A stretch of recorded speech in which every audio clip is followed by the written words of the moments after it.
Some of you guys may know a guy called Raymond Zachary. He's always said, "Sir, you never got to run events and stuff and do stuff." And this is my day job. My day job is that I run events for a company called GigaOM in San Francisco. So I hardly get time to go out and do stuff here. But a few weeks, well, actually just before Christmas, Steve Osborne, who's at the back there, who's one of the Urban Air founders, and I were talking, and so saying, I wonder how many other people are out there trying to create companies or look at how the Internet of Things is going to be shaping itself. And so Steve's a member of the Dorkbot group, and he sort of said, well, the Dorkbot group, and there's some other people involved. And he said, actually, let's just try and get something specifically around the idea of people creating products and services and things around hardware, and that they're going to take them to be a company. And so we started doing, this is our first thing Tuesday, and we were blown away by the response. We thought we'd get 20 people in the pub somewhere at the most, but we've had over 100 signups, and you can pretty much count amongst yourselves, you know, who's turned up here today. So I'm just going to start by just saying a few words about what we want to try and do with Think Tuesday. And then I'm just going to hand over to the speakers, because they're actually going to be far more interesting than I am. So what does it mean? First of all, you know, interest in the Internet of Things is surging. A clear example of this group. We literally did think we'd get 20 people in the group, so now we've got over 100 signups here in Portland. This week, Claire, do you want to just raise your hand, Claire? Claire Ryan, who's just joined GigaOM, she's with Portland as well, some of you may know her from her other sort of organizing activities. We thought we'd launch one for San Francisco, and then we thought, oh, we'll get 100 people there, we'll do it at the GigaOM offices. We've got 400 people in 4 days, we had to shut down the registration. It's like, actually, we can't handle this many people. So clearly, a lot of people are interested about the potential here. It's like 1994 where people see a lot of things happening. And one of the key things to get that going is hardware. Hardware has become easier. It's not easy yet, but you can now at least start to approach sort of integrating hardware into products or into prototypes through things like Arduino and the Atmel controllers and other things like that. But with it all comes some, there's a lot of user experience and a lot of UI design that's been unexplored. People have essentially created lots of web pages stuff. We've got to a very good point of design there where we understand a lot of the grammars, we understand what things do, the affordances, and that's all been through trial and error. I think one of the exhilarating things about the Internet of Things at this moment is actually nobody's done stuff before. We're approaching brand new ideas and concepts, and it's actually kind of fun to explore and to fail. I don't want to see what works. It's actually, when it does work, we're creating new knowledge for people. The thing that really gets me is the multidisciplinary aspect. So I'm one of those people that attended the Media Lab at MIT for a couple of years. And the first thing they really draw into you is to take a very open, broad approach. Don't just be an engineer, but try and be an anthropologist. Try and understand cultural traits, understand a bit about art, aesthetic design, etc. I think this thing that's coming up with Internet of Things actually really excites me for a couple of reasons, because things like industrial design. We've seen how industrial design, how the aesthetic of the product will affect it, especially in the physical form. Right? People don't like, don't want to use ugly products. Donald Norman's book, other sort of research in the area just really shows people appreciate beautiful things. And the key thing in industrial design is also manufacturability, which is what a lot of people miss. At the Media Lab, we were all trained to create prototypes, but we weren't actually trained to create products. And there's actually a massive leap, and actually one of the speakers I want to get through at some point is a guy who started a company called Siftia, which makes little toy cubes for children. Had a prototype, had nothing to bear with the actual thing that got manufactured in it, because the prototype was unmanufactured. So interesting that architecture. If you bring things into the world around you, it's not just buildings, but it's the space around you. And this starts to have meaning and context. So combining, you know, trying to understand what something means in a space that's interactive, its affordances, what can you do with it. Sound. Does anybody know who Ben Burt is? Any hands? Any really hardcore beats? No. Ben Burt is the guy who sort of innovated sound effects for Star Wars and created those. And actually it was the sound aspect and design that actually transformed film, at least for me. And I've seen a couple of great examples of how sound is being applied to physical products, and everything from cues to tasks to actually just creating a bond between you and the product. And so a guy who's actually really doing a lot of this at the moment is a guy called Colin Owens, who's at RISD, at the Rhode Island School of Design. So hopefully we'll arrange for his work at some point in the future. Software. As I'll cover in a bit, the key thing about all this stuff is that it's driven by software. It is hardware, but there's software running on the hardware, which gives it the intelligence and capability that it's got. and electronics, hardware design. So already one of the things I've noticed here tonight is that we've got everybody from VLSI chip designers to people who work on embedded systems, to people who work in manufacture, to people who have come from the industrial side of hardware design. So it's good.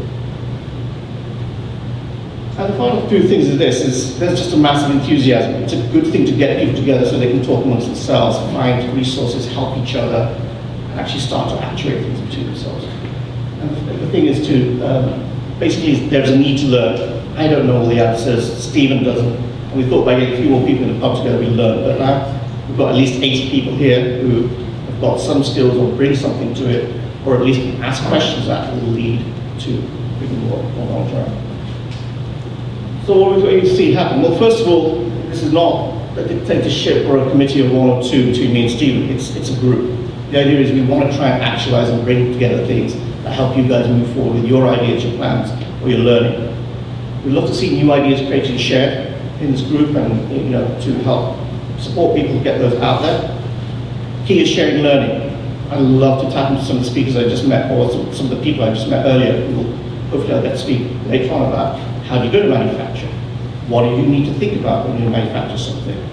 What do you need to think about when you prototype something? Who do I go to prototype? So there'll be sharing stuff, and then the other stuff on which like Roberto will talk about today, which is about user experience and about some of the ways you approach user experience design with hardware. Networking. You guys talk to each other, forming groups, so people who are interested in certain sides, say industrial internet, and its connectivity problems can get together, people who are interested in creating consumer products can get together, people who are interested in software challenges and tools can get together. But I just want to get people helping and clustering together for this. One of the things I really do want to see is I want to see these ideas realized. So what do we need to do to make those happen? Referrals to engineers, referrals to outside of Portland and the San Francisco area, Silicon Valley area, Seattle, whether it be engineering, funding, whatever it is. One of the key things that myself and Claire have done in our time organizing conferences stuff is we've built up rather vast Rolodexes, and we're happy to share it, so we want to see things happen. And see some new companies in Portland, hopefully, create some new employment, create a bit of buzz, and create something that's very much ours. So one final thing, which is what is the Internet of Things? And I think this is the thing where it really gets sort of complicated, or it starts to, people find their own definition. And for me, I think it's basically looking at physical objects with digital heart. So it's essentially things with microcontrollers and microcontroller electronic systems that we've programmed inside them. They have to be connected to the Internet. Right? There's some sort of connection aspect, whether they're connected to each other or to a back-end service where there's some other software, other additional benefit to it. There's a network thing. It's connected. It's part of a bigger whole. And this leads to something which I'm really fascinated by. It's called service avatars. So imagine that you've got software in the cloud. And there's a great thing that Mona talks about, software as a service. So whether it be email or Dropbox or other things like that. How do these things present themselves in physical form towards a physical service? If it's a reminder service for garbage night, how does it take its form? If it's a Dropbox physical form, is it a USB stick with a wireless antenna on it, right? Where does this all work together, and where are the benefits of both sides actually brought in there? And the best description I found was actually from Mark Andreessen, which is, he said, it's great software wrapped in hardware, and I think that essentially encapsulates it, but with connectivity. So these are the sort of things that we want to try and explore. I'm going to come up with a reading list. I didn't finish my homework in time for this meeting, unfortunately, but I'll start putting that on the meetup group and onto that. Through the different crowds of my hacking in the past and present, and Steve knows I've got an amazing list of reading from UX to prototyping to electronics and stuff. I'd love to share that. There's also a great course being run at the Pacific Northern College of Arts here on how to hack hardware, motors and servers and controllers with an Arduino. I think that's an awesome way to go to learn to prototype hardware objects. Contact details, feel free to contact me at serge@gigovan.com or at Serge on Twitter. All right, now, let's see who's next. So, I think it's Marcelino. So, Mars, why don't you set up? Tap dance for a bit. So, I met Mars at the Pi Incubator where I was squatting for a while, claiming that Giga was a startup. And Marcelino had just come out of Wiley & Kennedy, where he was one of the people leading their interactive efforts for the big brands and stuff. So he'd been doing a lot of hacking with hardware, software, brand, and other things. And I was like, wow, man, your job is so fun. And now Marcelino is running Unport Studios, which is a company that does that for companies that want to pay. So, Mark, thank you.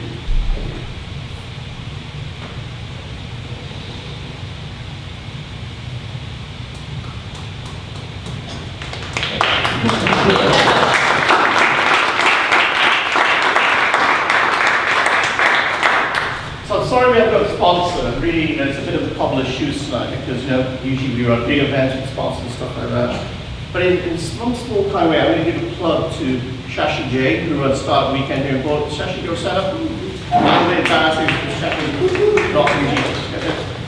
He's launched a company that sells a kit that has all the connectors you could ever want for any of those awkward times where you can't connect your projector to the laptop. And you're like, oh, it's missing this, and then people stand around looking at that, going, oh my god, it's not working. But the best part was this, when he told me the name, Dongle.com. So donglecom.com, in case you ever need to connect it to connect it. All right, Mark, thank you. Awesome. Can everyone hear me back there? Yeah. Great. Thanks, Serge, for the intro. And thanks, Stephen and Serge, for the opportunity to speak here tonight. And probably sit a little bit kind of on the fringe of hardware and technology. I think I've always desired to be a hardware guy, and admittedly I'm not. I've always desired to be a software guy, and admittedly I'm not.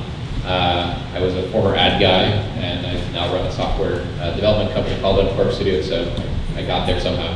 But probably not in the same way that others do. And I would have a different angle, a different way of having got here. But really fascinated about the intersection of hardware technology, brand, and design. And it was one project that involved hardware and software that got me inspired to leave the ad agency world and to continue pursuing product development. And since then, we've had a couple opportunities to really build products that involve hardware, involve software, and kind of pushing the limits of technologies. And in those projects, we've learned a few things, and I thought I'd share a little bit about them, specifically coming at it from the angle of designing for the Internet of Things. Before I get started, I wanted to talk a little bit more about myself so you guys can have a little bit more context. I love photography, and I've been lucky enough with my previous and current jobs to be able to travel around the world. And so I've taken all these wonderful photos in different places throughout the world. I also like running. I'm not a fast runner.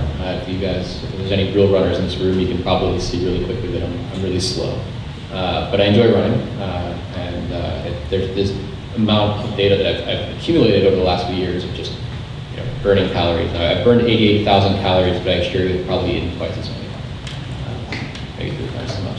But and lately I've been really vibing on this product. It's an app called Moves on the iPhone. I'm not sure if you guys have seen it or not. But it takes my GPS data and in a really smart way calculates it throughout the day without draining my battery, and just gives me analytics and data, like how many steps I've taken in a day, how long I spent walking, how long I spent commuting. And I've been geeking out over this. I love the simplicity of it. I love that I don't have to tell it that I was running or that I was walking, but that it knows just based on my speed. I love that it orients the little bubbles vertically, based on the duration that I was at a place. I love that it knows when I was traveling and that it integrates with Foursquare, so I don't have to tell it what to do. I love that I don't have to worry about it. It just sits there and it does things. This is how many hours I worked last year. I worked 1,788 hours. I was billable only 32% of the time, so I'm a worthless employee. I spent 9.72% of my time in meetings. I spent 166 hours planning for meetings. I spent 168 hours writing proposals.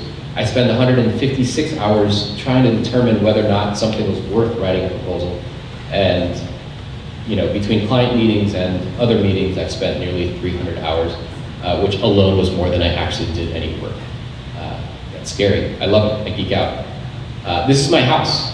It is probably currently 71 degrees. I'm from Florida, and I love my house being 71 degrees. If I could set it higher, I'd probably do But even still, I'm pretty green, and Nest gives me this wonderful set of feedback telling me, hey, you've earned this many green leagues, and you didn't do as well here, but that's because it was a little bit colder, so you probably haven't stayed warm. That's just a small sample of the data that I collect in my daily life, and to be completely frank, it's too much. There's way too much data that I collect. I don't know what I could do with that. I mean, I have a hard enough time organizing my Aperture library. I'd love to be able to stitch the locations of all the places that I've been to and layer that with all the places that I've run and combine that with all the places that I've done work or all the places that I've sat down on a cafe and done work. But it's impossible. There's really no way to do that. And so we have all this data. It's captured by our phones, by our cameras, by our other ambient devices. And the one question is, how can we analyze that? How can we collect it and learn from it without getting overwhelmed? Because as much as we have more things that are giving us data, we don't have more time. We have less of it. And so I think there's a huge need for designing better mechanisms to understand data. So specifically, what's the role of data visualization when you're creating or capturing data? So this isn't necessarily a hardware engineer's problem. It's not necessarily a software engineer's problem. It's just a problem. How do we interpret and visualize this data? And how can data visualization or the desire for it influence hardware design? How could it make software design better? And can data, when visualized more artistically or in a more straightforward way, can it actually lead to more usage or better results? So the question I'm posing is, as designers, how can we design systems that allow us to capture data more effectively and visualize it in meaningful ways? And when I say designer, I don't mean a graphics person or a person who does Photoshop. I mean as a hardware designer, as a software designer, visual or software, or solutions as myself. I'm a producer. I can't actually build anything. I waste more time than I actually do work. But how can I help design solutions that help with data? And so today I want to talk through a couple of projects that we worked on where I think we encountered large data sets, incorrect data sets, made a ton of assumptions that were gloriously wrong, and learned from those, and learned new ways to kind of visualize them in the hopes that we can better understand how to design for the internet. Thanks. So the first project is one called Safecast. And Safecast was originally born as rdtn.org. It was a project that I drew, and this is again where I emphasize I'm not a visual designer. This was just a sketch that I sent to our creative director a few days after the Japanese earthquake, saying, hey, we see Anderson Cooper and all these people on the news, and they're yapping about radiation in Japan, and there's not enough data. Could we do something with some of our spare time and build something that allows us to represent data and give people more information? And from there, David, who's our creative director, took my really awful drawing and made something valuable of it and said, what if we did a simple site, Google Maps mashup? We link out to places where people can buy actual hardware and we'll collect data. And around the same time we were doing this, and actually Serge was instrumental in connecting us to people who were trying to solve the same problem from the hardware side of things. So we got connected to some folks in the Tokyo Hackerspace and the Crashspace LA who were trying to solve the same lack of data from a hardware standpoint. They were literally taking old Soviet Geiger counters, taking them apart, connecting them with Arduino and saying, hey, we can build Geiger counters in the absence of it. And so in 3 days we launched this website, and immediately we discovered that we were absolutely wrong about everything. First off, there weren't devices that were readily available. Every device measured radiation in a different form of measurement. Even if the measurement units were the same, the devices had different conversion factors based on the sensor types, things that we weren't even thinking about and that weren't at all built into these old Soviet-era devices mattered, like the height from the ground. And so literally all the data that we're representing on a map with these pins, there was real data, but there was no way for a user to really understand what to do with it. And so we had, over the course of launching this site and getting some folks interested and volunteers writing, gotten a pretty interesting group of people that were interested in helping us out. So we got connected to Joy Ito, who still at the time with Creative Commons, Ray Ozzie of Microsoft, Dan Sipe, who ran a Geiger counter company, brilliant hardware people, brilliant software people, and in a short amount of time came together and we went to Japan and said, how can we solve for this problem? What are we doing wrong? So we realized we didn't have enough devices to actually require people to upload data. We realized that converting all the units would have been, a nearly impossible task. And so we looked at hardware as a potential solution. So we knew we had a limited set of hardware devices. I think at the time we had about 5 of these. These are international Medcom devices. And the group, kind of the brain trust, said, what if we literally strapped these onto cars and made it mobile? What if we could connect Arduino and Wi-Fi chips and GPS chips to these devices and literally street map Japan? And so the original mission of RDTN, which was to kind of collect data, quickly became something new, Safecast, which was a mechanism to capture and broadcast data. And so the initial kind of mission was to say, let's drive Japan. Let's create all this data. Which from our end, we were really excited about. Here we are in Portland, and there's folks in Japan and everywhere in the world. They're driving and they're going to collect data, and immediately recognized that our maps would work because our maps were built for static data sensors in one particular space. When you start driving, your data starts looking like this. And the initial hardware designs had data recording every 5 seconds. Do that over a 3-hour drive and do a couple hundred drives a week, and suddenly have way more data than what we could know what to do with. In some instances, the data disproves some really interesting assumptions. This is the pin on that map on the right there is the center of kind of where the Fukushima nuclear reactor was, and they were telling people to go outside of the 20 and 30 kilometer radius zones, and in some places outside of it, based on the winds, you could see that it was actually worse than places just north of it. So the driving of data actually helped inform people and kind of provide more knowledge to what otherwise wasn't necessarily being reported or captured. But there's limits to that data. When you drive a lot and you capture a lot of data, you get things that look like this.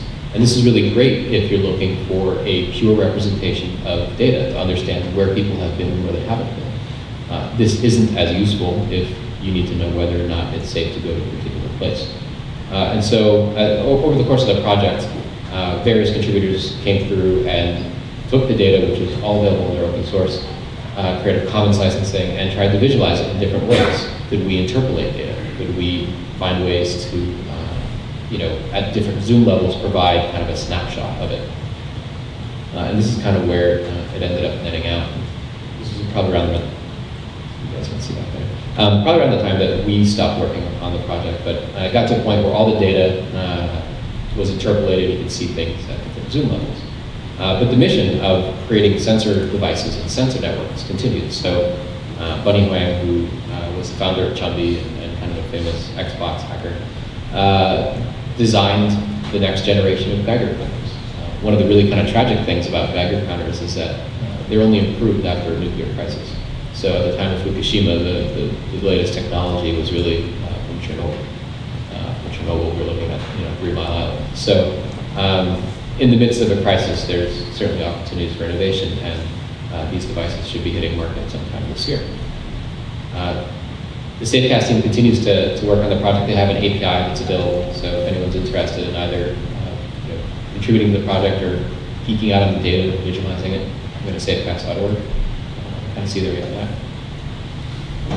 And I've got another project that I wanted to talk about as well that also kind of involved hardware, data, and aggregating. And this was for Produce Row, so a little bit more local, a little bit more here in Portland, a little less kind of crisis-oriented. And they're going to have a note. So Produce Row is a collection of businesses on the east side of Portland. And they're looking to bring awareness, bring technology companies, startups, design firms into the area, but also preserve the history of it. There's a fascinating history of Portland and the industrial zone. It's having all these amazing companies. There's a lot of those are still there. And so we were kind of tasked for kind of an event kicking off this site. How could we showcase both the history of that particular neighborhood, also invite technology companies to come and join and participate, and how could we find something neat. And I'm going to do a quick plug while I have this screenshot up here. They are doing a Startup PDX Challenge, which is looking to provide office space for companies in town. So if you know of anyone who might be interested, check it out, ProduceRowPDX.com. End plug. So one of the great resources of Portland, I'm not sure if you guys have seen this site, it's portlandmaps.com. It's really great if you're looking for real estate. It's great if you're looking to move into a new neighborhood, new office building. It's great to see how many crimes in a particular part of town or how many sketchy neighbors you have. And it's amazing. I think it's a very uniquely Portland thing to have this much data. Unfortunately, all the data is kind of hidden beyond like a search query. There's no publicly available API. And so we wanted to find a way to kind of tap into all the data that Portland Maps had. And they've got residential areas, zoning, price per square foot. There's also like GIS photos that are kind of available through them you can access. And so we built a really simple data scraper that would literally query all of Portland and give us data. And it kind of looked like this. It was actually 32 megabytes of CSV files. It was a pretty large data set. It took several days to just compile. And so this is useless. I mean, even your most Excel junkie of a person wouldn't find any value in this. And if you took the data and you kind of dropped it into like a scatter plot like you might see in some residential brochure, this is still pretty worthless. I mean, this shows you by color the different types of zoning for houses, and you can see age and years with things to the farthest left being the present day, and things to the farthest right kind of being earlier in time. And really the only notable thing you can see at a glance is that during the Great Depression the cost per square foot dropped to like nothing. But other than that, there's really not a lot of value to how this is represented. And if you take that data, this is kind of what the scraper that we started to populate it and kind of placed it based on proximity, not really on a map, but just looking at it. You can actually start seeing Portland. You can see where the river is, you can see where the Columbia is, you can see Mount Tabor, you can see downtown, and it starts taking shape. And so what we did is we combined that data with Open Maps, with Map Tile, and started placing the data within a particular kind of zone. And so that same data from 2 slides ago, when placed on a map, starts giving you a little bit more understanding of Portland from a zoning and residential areas. You can see that outside of downtown and outside of kind of the east side, there's a lot of residential stuff. You can see there's a lot of condos and office spaces in downtown, and a lot of industrial stuff on the other side of the river. And as you zoom in, you actually get a little bit more clarity into what those spaces look like and the sizes of the bubbles relative to the square footage. So it's pretty neat. And we did this for other things, so building age, you can see kind of the age of buildings. Again, as you zoom in, you start getting a better sense. Okay, something that's green is pretty old. And you can see in Old Town, as you would expect, it's a little bit greener. And then again, you can see residential kind of zoning, houses a little bit newer. And so we wanted to present this data at an event where there'd be people kind of drinking and socializing and doing things. And having a map or a website to a map isn't really interesting. Again, it's a matter of designing for specific context. How can you create a tactile form of this data? And so we kind of wanted to borrow from kind of the neighborhood's kind of industrial kind of textured look. We started building kind of a steampunk map controller for that Mapbox stuff. And we used Arduino. That's a clean shot, that's not a clean shot. And we fabricated some boxes and kind of put copper around them and found some old joysticks and some knobs and some lights and kind of connected everything. And the night of the event, we had some lights and some knobs. People could actually go in, interact with the map. The map was being projected on the wall, and the different knobs would actually control the different data values. So people could actually go through and turn off residential data. They could go through and turn on property value, price per square foot. They could see age of buildings, and they could see it later. But because the event was also about bringing people and identifying people who were in the neighborhood, we invited people to kind of add their address and participate as well. So people could use an iPad app, put in their company name in there, and then that pin would kind of drop on the map. This is kind of what it looked like, kind of projected on a wall. People could see and interact with it. And there it is with some pins. And it's a cool video. Music's really not that cool.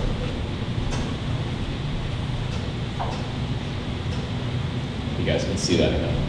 Okay.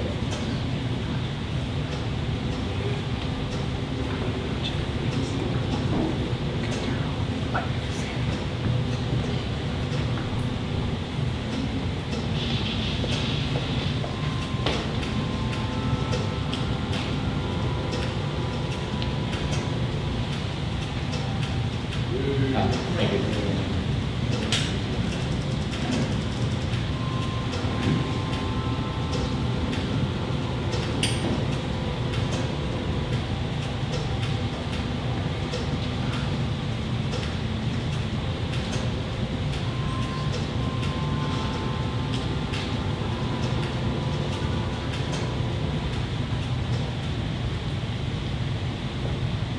So that's the Protos Pro project. So, kind of in conclusion, in designing for data, I think one of the key things to consider is understanding how the data is going to be used and how it's going to be experienced. I think there's ways to design hardware and software solutions around it. And I think it's really important, especially in the cases where the product that's launching is going to last longer than an evening or an event, to really iterate based on user feedback. I think a lot of the assumptions that you make walking into any type of project where you're displaying data is based on assumptions that users will give you good feedback, like this is a false assumption. You should maybe consider displaying maps like this. Maybe you should consider having a timeline. At the same time, I think it's also important to consider the limits to too much data. I think if you have more data fidelity than what is possibly able to be visualized, you're not really offering a lot of value, creating a lot of noise. And so as a hardware designer, you can still capture all the data that you want. I think as you build APIs to the software team, you might be visualizing and find ways of giving them as much data as they need. So that way you can have a treasure vault of data that has the fidelity that you might want. You might want data every 5 seconds, but your web guy is going to go crazy. He's going to have 1 million data points a day. And then consider how multiple data sources could be layered together to create a different narrative. For the Portland maps and the Protos Pro project, we had GIS data that allowed us to kind of layer the information on top of each other. We could slide kind of a geo, just kind of a satellite image of Portland on top of the data so you could see how the area kind of evolved over time. And I think one of the key things is where possible, simplify. Don't try to do too much. Sometimes when you're looking at a data API or data set, you have so much data, you're like, this is amazing, I'm going to create a button for one of these things. And then user probably doesn't want 1 million buttons just because you have that many rows in a database. So think about how your end user is going to be using things and find ways to simplify the experience. And then, if it turns out that people want more data, they're going to ask you. And then you can roll that out as an update. A little future thinking from my end, and this is completely selfishly motivated. I would love to aggregate my personal data. I would love one app that would combine everything that I do from all my apps, from my camera, from my laptop, my travel, my LinkedIn, and just give me one set of data, and just give me some sort of smart profile that shows me my relevant info. And for me not to have to continuously update it. I tried like a calorie counter app for about a week in January, and it sucked. No one wants to input data all the time. We want data to be available around us. So I don't know. I want something that'll let me customize what I see and how I see it, and do so in a quick way. Thank you.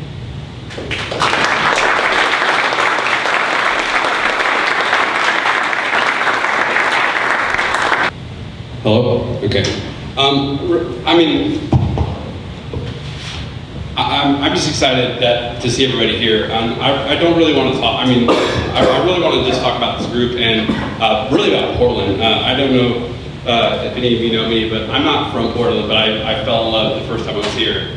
And the Internet of Things to me is kind of the marriage of hardware with great software and connected to the Internet and the intelligence behind that.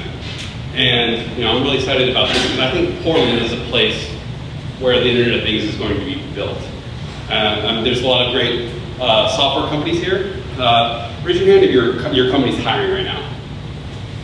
Yeah, I came in Portland in 2007 and there was no hands. Yeah. And this year alone, Portland's raised like $100+ million in venture capital in 2013.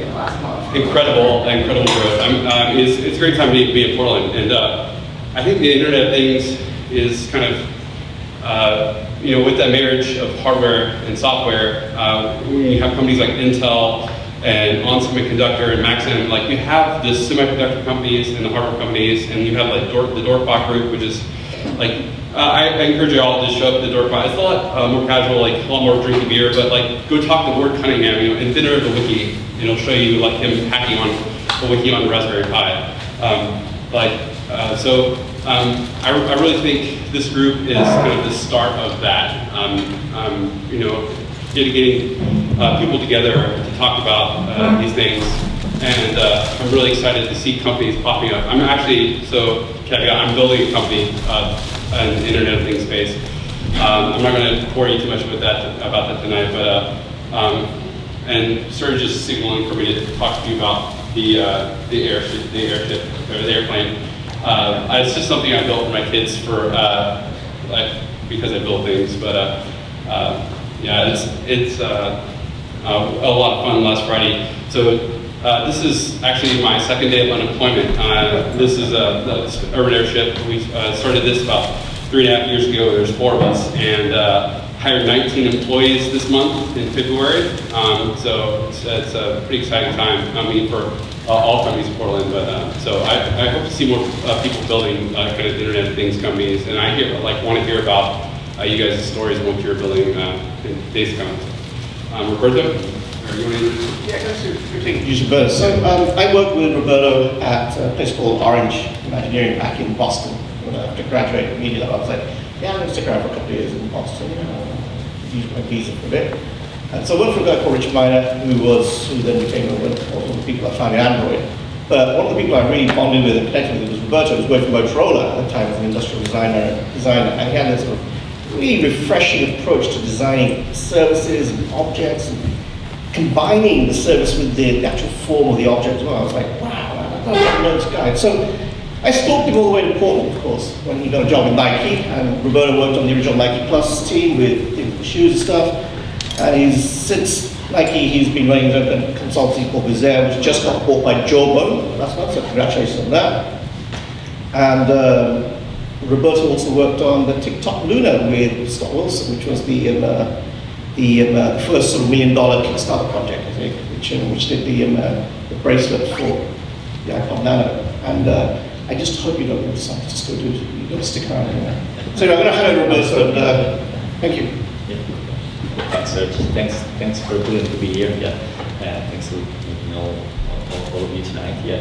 Just like, again, a bit of the background is like, Serge already introduced me. Next one particular detail that you can hear from my accent that I'm Italian, right? So you will hear me a lot tonight about food, because it is like there is something in us, right? Just like always, like we refer to that one as always like an example which is a ritual that we should look at and to when we find inspiration. So as Sergio was saying, it's like, so I'm heading the product experience design group at Jawbone. Interesting enough, because it's like, again, the challenge that we took to, we had a small agency here, a small boutique agency doing user experience design here in Portland, and the challenge we took was like, we saw a company was kind of like, almost with all the dots aligned, right? When we started tonight, we're talking about the Internet of Things, and we say, out of all our clients that we had, we saw something pretty amazing, that they started to put in every product, and probably you guys saw some of this one here, the app end. So every product has been conceived since the beginning, right? Really with the right mindset to have a microprocessor, a memory footprint, fully flashable, all controlled by the same company. So to allow you to each one of these ones to just do whatever you want. And when I say whatever you want, we start looking at the problem, right? Because right now it's just like we have to figure out what to do with this device. So I'll start with this, like, welcome to the Internet of Things, right? So this is like some of the things we run inside our company to remember our everyday what we're doing there. Just like, so around 2003, this is some of the services, like we're kind of a billion things, right? There are some of them connecting with some other things, right? Very, very loosely connecting. We know in which world we live, like the frustration on every day, why these things doesn't do these other things, right? And very soon we'll be in this pretty chaotic things, right? Just like a projection of 2012, like 50 billion things that will start to talk on each other, right? Just plenty of things to cook and to think about and to design. And I put this picture together because you can immediately see it's just like, oh my God, it's like possibility are endless, but where do we start from, right? Where is the angle? I mean, we can make everything happen, right? But just like, does it make sense for us? Just like, does it make sense for us? Maybe I should change this one. It's like, does it make sense for the normal people out there? Because I put all the people in this room not normal people. Like every time I have to remind myself, like the normal people do not sit in front of a computer for more than 30 minutes. I can imagine that an average year is between 8 to 12 hours a day, right? So we have to remember that one, right? Because like the context where the normal people out there, they are just like, this is exactly what to say, our context. This was then, right? So in the last, pretty much in our lifetime, we saw this one happening. It's kind of like an understandable model, right? To say just like we went from bigger, squish it, make it faster, make it lighter, make it longer, smaller, fit in your pocket, and we finally say, yeah, we succeed, right? Everything fits in our pocket. If you really think about it, it's like, are we really at the end? Right now, you have all your music, all the things you dream about it, but they're all stuck in your pocket, right? Just like you think about how much quality you have in your pocket, again, and the best things that, again, I speak about this, so it's like some of the reflection we did inside Jovo, like the other product we have is the small Jambox, right? It's like a very nice speaker, which is like there's so much high quality music in your, and then who knows why, we all buying this and that music with two little headphones, right? It's like, oh my god, how much quality we lost, right over there. And then so it's like, when we go all the way down there, it's like, it looks like almost where, everybody's being successful. Everybody already thought about every possible solution out there. Apple figured out everything for us. There is no more space. Instead of like, we are just at the beginning, right? And then it's just like, oops. And this is actually what we're starting right now. It's like, this is now, but I want to change it. It's like, I'll retry the game. I think this is now, right? And then when we started this one here, we were multiple times, and it's like, we start from us, and we should recruit us at the center of the picture, right? Why we do things, right? And then it's like, every time it's like, what is our love? What is our passion, right? What do we do throughout the day, right? Just like, and again, we say like, we're not sitting for the computer for that long, or the normal people that are not there. What is our context to use? Are we biking? Are we in the car? Are we scrolling a baby? Are we playing soccer, right? And what is in our pocket? Because right now, I think it's like a place where we are that has never been before. We just like that.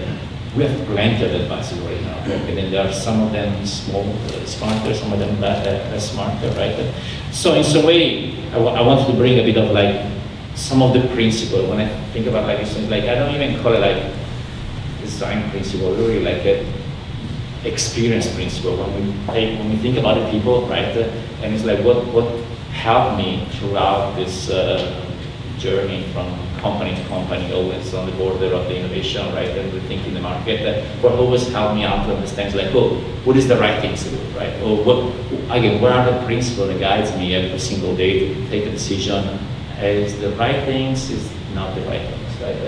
And I think this is one of my first pillars that I learned about it. Like throughout, like I think I hear a mixed audience between developers and I think designers and user experience and entrepreneur, right?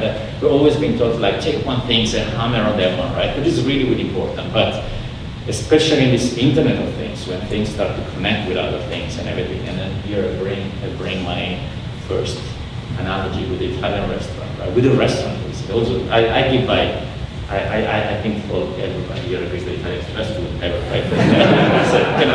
So at least we start from the same understanding. But right now, but there is a kind of like a certain ritual, right? It's like you think you enter a restaurant, somebody tells you where to sit down, or the appetizer, then the first, and then the second, and the dessert, and then even if you don't want it, even if you're really, really full, there's a certain moment in time that the waiters comes like, oh, can I add a coffee or a dessert? And then you say, okay, why not? Let's add it over here, right?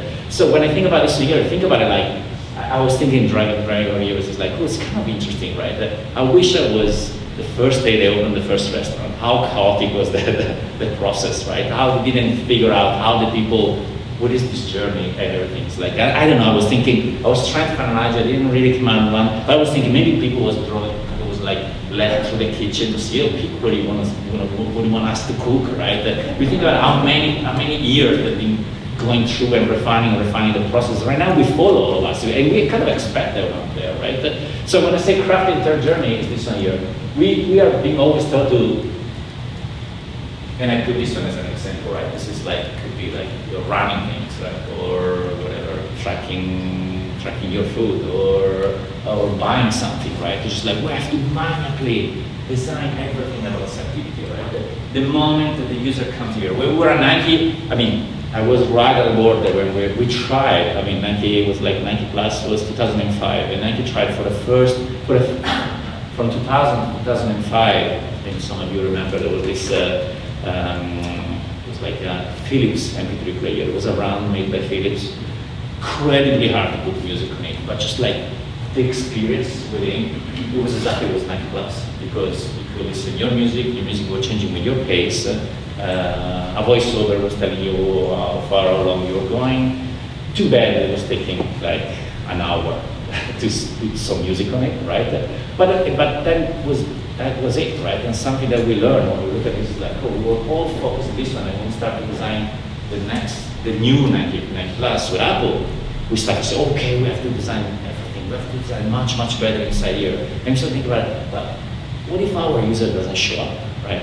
Each one of us tried to go to the gym, right? Register for the gym, and then you don't show up, right? This is like, we put all this effort over here, and then you never show up, and then things end up in the drawer, right? It's like, what a missed opportunity. So the things like made us thinking, okay, let's think about the entire day, right? It's not even the entire day, just like the beginning and the end, where people are, where can we make them think about us, our solution, right?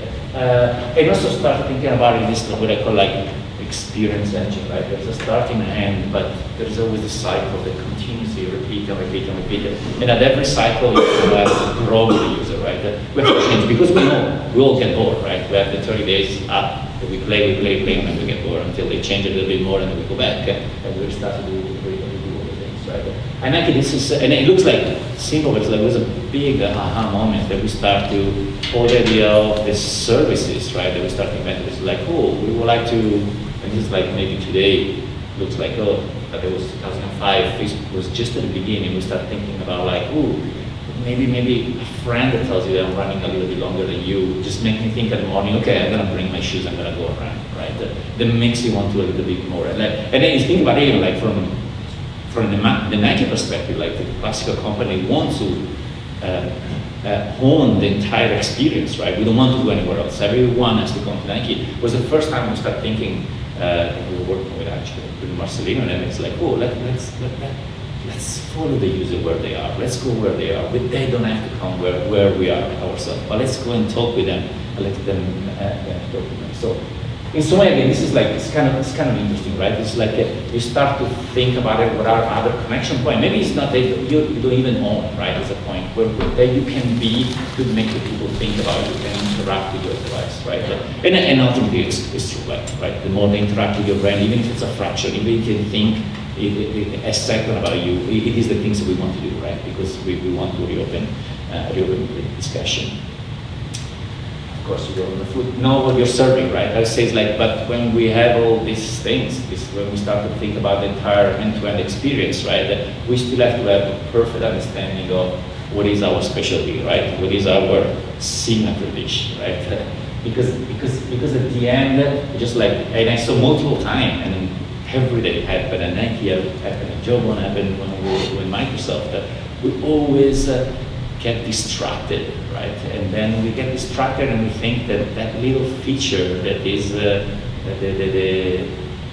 is not our signature dish, right? It becomes such a distraction, and we, again, always in a restaurant, and Nike was always there to say, why are we continuously, here is an example there, it's like, in my mind, it's like, so we had, and I remember also we were still working, always 20 Marcelino, there's a very long debate things, it's like, so Nike had like, 24 agencies around the world, they were designing the border of the video player, right? Because of course, football, it needs to have a little bit of a grass, right? And Nike woman needs to have a little bit of a pink. 24 24 different video players, coded, designed, coded in different way, designed in different way. And we were there, it's like, why were you obsessing so much about the tablecloth of our restaurant? And we're not focusing on the dish they were serving, right? So when I say this here, like, there's a lot of, it requires a lot of effort, right? To really try to understand is like, why are people coming back to you, and what is your signature dish you're serving, right? Because that's the one that makes you win, and people come back. It's not just because, again, some people came back to Nike because we had a grass on the border of the video player, right? Just a little bit better, but it's okay. Like, less Chrome and more orchestration. This is like still really my heart, right? As a designer, right? What was it? Just design the screen, beautiful button, glossy button, put all the elements of the screen. Still, it's incredible. Like even right now in San Francisco, I'm saying this in Europe, it's like top talent that we pick is that they come and then the usual we start again always with some from the same era. We start to design the Chrome, right? And the Chrome, inside the Chrome is like the buttons, the screen, the texture on the background. But we're at a different point right now. We're at a point in which like we really have to become like the director of the orchestra and try to understand again where when we start to think about like the entire spectrum, right? We have to orchestrate in and out. The users thinking about us, so what can we serve to them? It's like it's not a difference. Like a good waitress in an Italian restaurant can really give you a good experience. Comes at the right moment, doesn't come interrupt you when you're talking with your friends, right? And it's just like this level. Also, this one you always see the other example of my Italian restaurant always drives me crazy here in America about the coffee, right? There's one thing in the morning that I haven't found yet, even in the best place, even a side class in San Francisco, that they say it's the best place. There's one thing that every cappuccino maker in Italy can know. They remember your face and they remember your choice. The second day you go to the same place, they say, Roberto Cappuccino, you're like, whoa, that was amazing, right? That was an Internet of Things, right? Immediately, two very simple information. Here, I still go in places where I've been there for 2 years, and you go there and say, what do you need? It's like, come on. It's really like, it's really Internet, right? That every time I have to sign in and you tell me who I am and doing all the things. That's kind of crazy, right? I mean, again, when I say this on Let's Chrome and more orchestration, you know, it's exactly this one here, like where they enter, where they come, where they go, right? And really think, sometimes as a designer, we're trained, and also as a developer, so we're trained, like, oh, that screen has to work very, very well. But I think that today, you start to make the difference, that is like when you start to tie through this screen by screen and in and out of the experience, right? It's just like, and when I say this one here, also you open up, and so this picture here, you open up other spaces for other brand qualities, right? Again, you are trained against like the color, the typeface, but when we talk about Internet of Things, Serge was putting at the beginning of the slide, it was like, hey, it's a kind of a mixture, it's architecture, it's sound and everything. What are other qualities? What are other sensorial aspects that we can play in communicating with our user, right? So, and then at the same time, it's like just giving emotion, right? It's just like there is things that are in top. We always play on the same things. If you think about it, how ARI is the word of expression on a screen on an iPhone with buttons and scrollable things. But why? And right now we start thinking about like if we break out of them, how this guy here can tell you that there's something that's going on with your body, right? How can this one here start to talk with your computer? Why, when I walk towards my computer doesn't open up all my passwords, right? It's like, because it's like, how can these two start to communicate one to each other to open up new possibilities, right? And what is that one? If you think about it, that one, it's nothing about colors and typefaces and the classical buttons, right? But there are other qualities that we need to design, right? That we need to start to take into consideration, right? And that is where we'll make the difference, right? Where we say, I mean, there's some kind of like, I mean, when I was taking again the picture with all the pieces, like we're so scattered, there's so many good examples out there. It's like we always think about the car as the most, was the most ahead market, and then became all the way like the world of the gym, right? If you remember each one of you guys, we were on a treadmill and it was like, oh my god, science fiction with all those LED, and now they're still stuck in the 80s. Like car is the same. We all get frustrated right? It's like how stupid they are, all navigators, from the top line of the car to the bottom line. That is like they're so self-contained. Think about it, there are kind of all the arrows over here, right? They don't think about where we're coming from, where we're going, just like, ooh, just came over here right now. Let's use, rotate, enter everything you want to do. It's like, no, I know I came from already another place where I have all my information. Can you help me to go through? But at the same time, also car in other spaces that we don't are aware how much more ahead of even on an iPhone they are. Like just like some model of the car, you can just keep your pocket, the keys in your pocket, just open the door opens, recognize you, your music presets are over there, your seat starts to regulate at the point. It's like, whoa, they're just like so ahead compared to every single day, each one of us, how many times we have to the bus or they unlock the screen and do the things. But think about that again, they want the possibilities that are over there. Embrace the path of the least resistance. This is another one that is a lot of fun. It's like another error that exactly like the car industry does, is like the computer and a lot of our hardware and service manufacturer they do is forgetting that there is other services out there, right? And this is the classic example. Probably I'm an architect as a training architecture. This is the classical example, right? It's like each one of us is just really remember. It's like when someone is using our product, right? They don't have to stay with us all the time because they always cut a corner, right? Because if there is we all know there's like email on an iPhone, it's perfect if you're biking down the street because you don't have anything else. But if you have to reply for a long email, you stop your bike, you go on a coffee, you open up your laptop, and you have a better experience in front of you to do it, right? So these things is always like always to keep in mind, right? Because we always lose the user for a moment because they will go towards a better interface. So again, and in this one, in the Internet of Things makes a lot of sense because again, it's like how do we make them to go to have a better experience somewhere else that maybe even we don't know own as a space. And last but not least is like observe, learn, and repeat, right? So like also Marcelino says, like there's a lot of coming out from the data, right? Again, when I go back to the restaurant, I wish maybe I moved from this one here, if I always look back to my career. I studied as architecture and my frustration was like, I could never see what I was designing when I was building and shrinking, the gap between creation and consumption, right? When you think about it, almost in a digital space, you could control the entire manufacturing, but nothing like food that you can cook and then you see the face of the person that is eating. He says like, oh, was it good, it was not good, right? In some ways, this one, you observe, learn, and repeat. There's a lot of that out there. Just like, there's a lot of, as much as assumption we can take, and as much as work we can do, as much gut feeling, as much as research we can do, at the end, it's just like looking at how the user use our product, where they just go away, and just kind of try to follow them, right? It's like, again, I go back to the restaurant metaphor, like, it's like, I remember a friend of mine was telling me, it's like every day they were looking at the dust on the floor, or looking where the place was more dirty and everything, because there were no people going there, and there was rearranging in some way to facilitate, okay, people that are over here, just go and sit over there, right? It's kind of like, again, in an everyday use, if you really look at, and I also in my team, I really like to do those analogies, because like sometimes you find yourself like that we don't know why we're designing a certain way, and then when you bring this analogy in front of you, it's just like you realize it's like how stupid it is, right?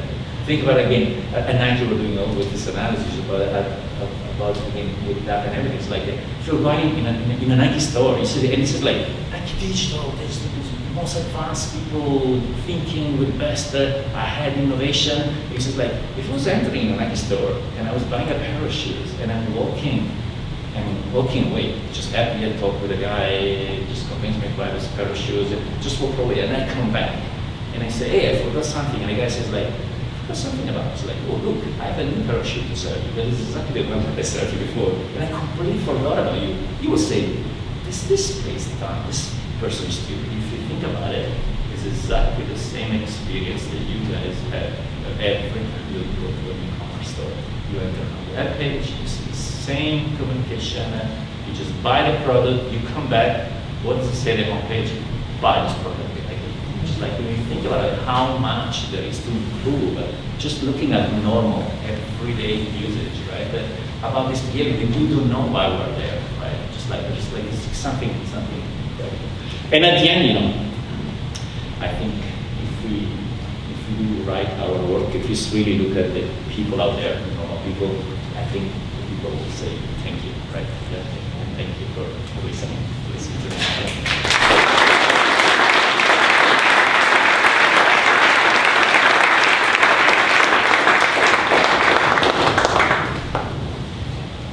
Thank you, Roberto. That's great.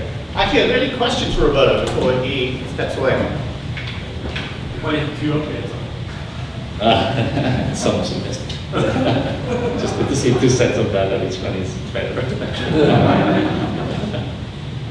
Actually, Roberto, that's an interesting thing. It's like, how important is physical prototyping in creating a product like this? I mean, so you are very into prototype, right? Yeah. So how important is like, form and function, like getting the thing together with the functionality? So Yeah. we're very used to like physical prototypes where you make something and then say, okay, that needs like happy.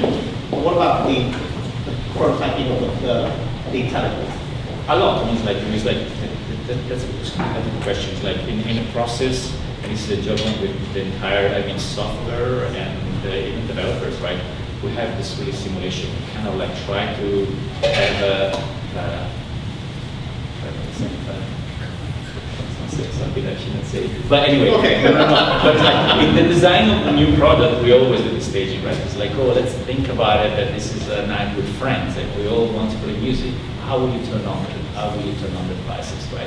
And it's having the devices, having capable type. But a lot of the times, like our frustration is kind of like it's much easier to have almost right now. The process is much easier to have physical prototype than digital prototypes, right? It's like the frustration there is like, oh, we would like to have both of them at the same time and try. So many times in things like when we have like digital prototypes, very, very quick and dirty, just like we were able to convince ourselves much faster, right? And so it's like, again, prototyping is just like absolutely, it's always like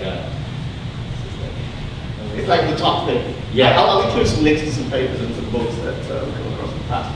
and I can share also like probably like I can share to you like also everything that we do is like in terms of like also digital prototyping. With our digital prototyping, that we use the most the one that help us to figure out some solutions. Yeah. Okay, great. Thank you, Roberto. Thank you so much. Okay, so this is about the part where we now transition to basically networking, but every week, or not every weekend, every time we have one of these meetings, we're going to also allow people to come up and do a quick elevator pitch or talk a little bit about a project. Punya here is going to talk for a few minutes about a project he's working on. And Don Park, Don, you back there? Do you want to come up and say a few things? You wanted to just mention a couple of... Yeah, can I use somebody's web browser to do it? Can I use the projector? Sure, yeah, come on. In that case, let Punya finish and then we'll hand over to you. Okay. And also, just a quick plug for a rather shy Emil. Emil, where are you? Still here? There you are, stand up. Emil. Emil runs the site called Tindy.com, which is another Portland company, which is the Etsy for hardware geeks, so do check that out. Emil has also got a few of these little prototypes in his pocket and stuff of things that he's working on and some of his people are working on. So do go and see him during beer time and see some of the toys he's brought along, so that's good. How do you spell that? How do you spell Tindy? Tindie. Tindy.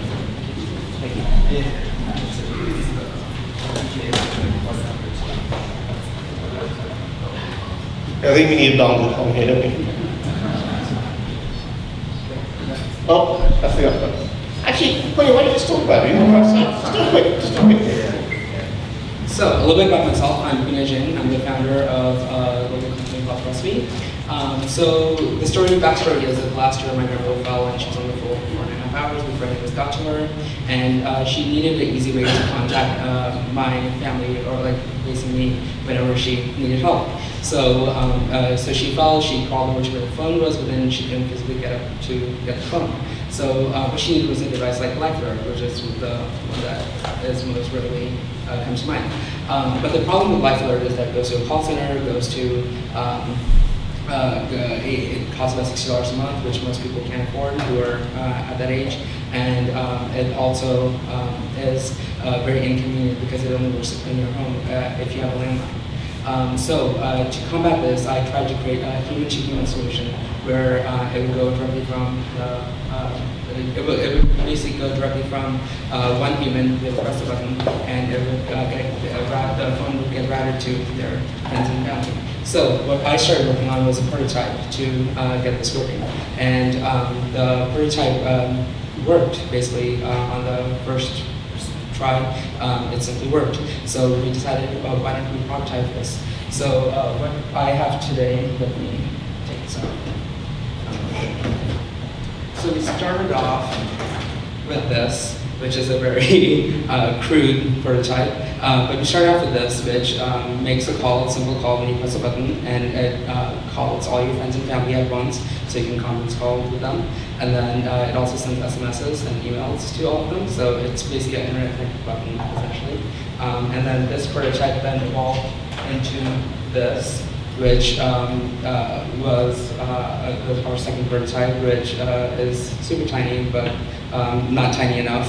And we're trying to get this one refined so that it goes and is slimmer and thinner and nicer. So this is the one that we're working on right now. And this is pretty much the gist of it. That's that. Quick round of applause. You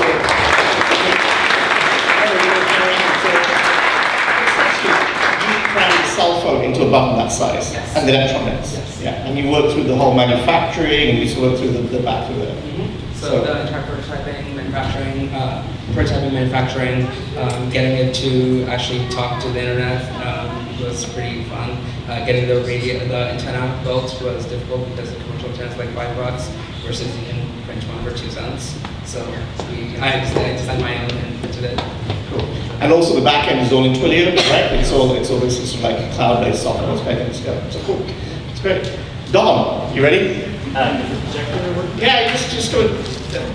Forget the projector. All right. You don't need a projector. I'm Don Park. I'm a software developer here in Portland, and hardware has become fun. And it didn't start out being interested in hardware, but recently microcontrollers have gotten really cheap and they've become really easy to use, and it's just been a lot of fun. Arduino, of course, has kicked that off, so if you're familiar with that, that's kind of where I'm coming from.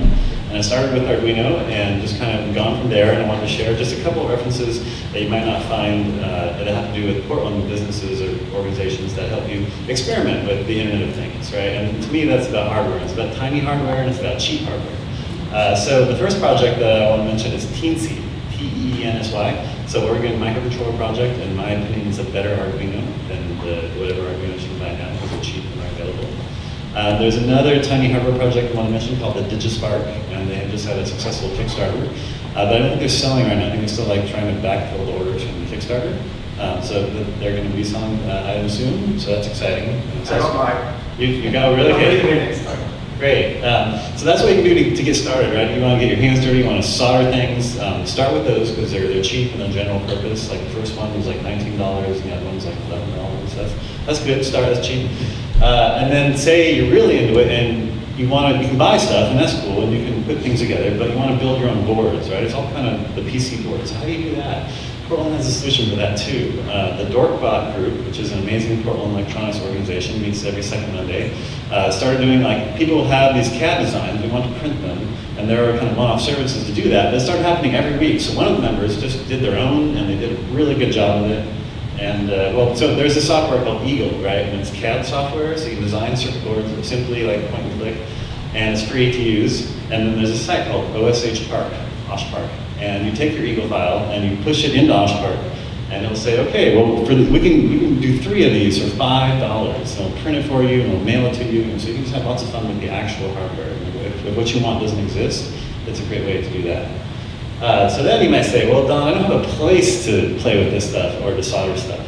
So Portland has a solution for that too. And that's the Brain Silo. And the Brain Silo is this amazing kind of hackerspace. In fact, there's this term hackerspace, and there are hackerspaces all around the world. And Portland is actually really lucky to have one. It's 1,000 square feet in North Portland, next to the Widmer Brewery. And there's one guy who actually pays for most of it out of his pocket. It's kind of a membership organization, but he's amazing. It's been around for a couple of years, so just look for Brain Silo. But it's kind of a mess inside. It's really just for if you want to do strange things. Like they have a biology section. They've got a microwave just for nuking stuff, and they've got like one of those clear boxes with the gloves you can reach in and like do. So a step up from that is AVX, which is more of the you know, it's fancier, it's more expensive, but they have better gear and they have people who will teach you how to use it. That's in Southeast Portland, so that's exciting. And so you've got things to play with, and you got the place to do it, and now you need money. Well, I'm going to do another pitch for Tindy, which is the microelectronics marketplace. And what's really unique is if you want to raise money, you can start with Tindy too. You can say, here's my idea, and I'm doing kind of Kickstarter style fundraising and make it happen. So Portland's a great place for the Internet of Things. Thank you.